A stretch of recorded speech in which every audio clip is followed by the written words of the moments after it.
Hey guys, I don't know if I ever did a review on my Husqvarna lawn tractor. It's the YTH18542.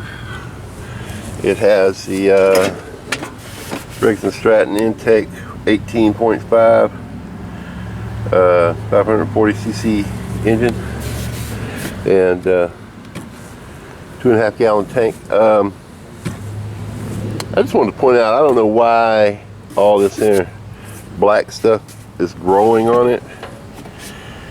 I mean, I've washed it and cleaned it and polished it and everything else, and it just comes right back, especially on the gas tank. I washed it yesterday and it's just horrible. But anyway, it comes back. So far I've been pleased with the lawnmower. The only problem I've really had up until now is the deck shakes like a madman. Grass catcher didn't come with it. I've had that for a long time. Kind of fits most riding mowers in my opinion. But anyway, the other day my stepson, he was back there and he was throwing across the fence, throwing some limbs from the bushes over there, and he left the mower running. And you know, if you leave this on, you get off of it. You know, if you leave the blade on, you get off of it, it cuts off. And he turned it off. And on this mower, it has the setting on the ignition where you can put it where you can back up with it with the blade on. Otherwise you have to turn the blade off to back up, but this one here lets you back up. But sorry, sinuses is driving me nuts today. The mower shut off on him while he was across the fence throwing some limbs in the woods. So we tried to figure out what was wrong with it. We thought maybe the seat switch was bad because there's a switch right there in the seat. I messed with it. It seemed to be working fine. What would happen is when you turn the key, it would act like it wanted to crank, and it would fire and it would shut off, just immediately shut off. I'm like, that's weird, it's like it's not getting any gas. So I took the gas tank off, cleared the gas tank, cleared the gas line. It has a vacuum hose up top there, like a PVC valve. It was actually stuck. You know, I don't know if you can see that right there. It was actually stuck, and I cleaned it out and got it working again, and it still wouldn't run. So what I did was I took the carburetor off, and I cleaned the carburetor really good. And that's the serial number and all that heavy stuff. But I cleaned it really good with carb cleaner and everything. And then I figured out this doohickey here isn't supposed to move. So something happened to this. This is what they call the fuel solenoid. And it has a little pin that when you turn the key, an electromagnet opens it up and allows the gas to go into the carburetor. It's an anti-flood mechanism of some sort. Anyway, it's hard to find this particular one for this mower because it has a little seat on the end of the pin. Other ones have just a pin that goes straight up in there with a point. Some of them even have like a little flat piece on the bottom. But this one here has a little seat that goes on it, and I couldn't find one that wasn't $40 to $100. Why that little piece would be that much, I don't know.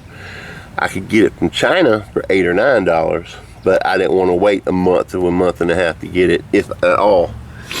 So I did some research and I found out that that little pin that goes up in there, the anti-flood mechanism, you can cut it off and it will let the gas through. And after I cut that little pin off, it worked fine, cranked right up immediately. So you know what, let me take that off and I will show you what I'm talking about, okay? Give me a minute. Okay, this is the little doohickey here I was talking about. Is that pin there, I cut it off with the Dremel. It actually goes in and out, and it's like a little electromagnet right there.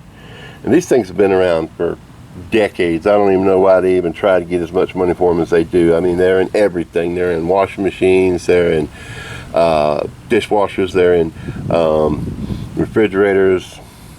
They're just different sizes. But anyway, there's a little wire. This wire right here plugs in right there, and when you turn the key, it activates that magnet and it pulls that little pin down. Well, I just cut that little pin off, and it fixed the problem. Immediately cranked right up, because it goes up in that little hole right there to help it to let it have gas into the carburetor. And this here just fits right through the bottom of the bowl like that, and you just turn it, tighten it up. You tighten that nut right there on there. That's just a 12mm bolt, a nut rather. Anyway, there you go. And see how that turns the nut? That's the way it's supposed to. But when it gets tighter, now I didn't do that, it was already like that, but when it gets tighter, see how it slips? It's not supposed to do that. And that's how I figured out that was probably what the problem was. But anyway, yeah, like I said, it's just a little 12mm nut that's on there. Sorry about the sunlight, it's blinding you. But once you get it back on there and tightened up, you just hook that up. Well, I plug it in. It don't do no good. If you want to know if this is working or not, you have it plugged in. Turn the key and listen, and you'll hear it click. You'll pull that little thing down like that, and you'll hear the click. If you don't hear that click, then it's bad. So if you're having an issue where your lawnmower will turn over with the key, but it won't crank, chances are that's what the problem is. Now, if it won't turn over at all, that's because one of your switches, like you have this engaged. If your brake's not on, it won't turn over at all. If you're not sitting in the seat when the blade is engaged, it won't turn on. It won't. I guarantee it won't crank at all. So yeah, if it's one of the safety switches, it won't even turn over. So you don't have to worry about those. But if it'll turn over, and it might pop the first time like it wants to crank, and then it shuts off, then it's this thing right here. And if it's not that, you could have a clogged fuel filter, something like that, but more than likely it's this little doohickey right here. It's the fuel solenoid. So you can cut it off like that, or you can go and buy a new one and replace it. It's really easy. Like I said, it's just a 12mm wrench, and it has to be a skinny one. If it's not a skinny one, it's not going to fit in that little gap, okay? And it's a pain in the behind to get in there to tighten it up. So see how I'm having to do it here. You can take this off if you want and get to it easier, but once you get it tight like that, don't over tighten it, because if you do, you strip it. Once you get it tight, you're good to go.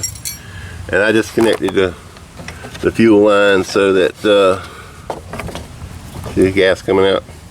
I just disconnected that so I didn't have to clamp off. You can clamp off the gas line or whatever you want, but it was just easier for me to take it loose, because I didn't have a pair of vice grips on me at the time.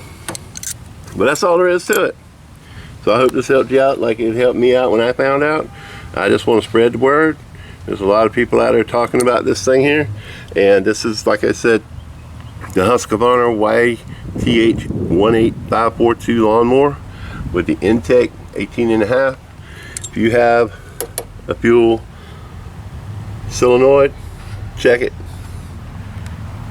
Alright, if this video was helpful to you, leave me a thumbs up. If you have any questions, leave them in the comments below.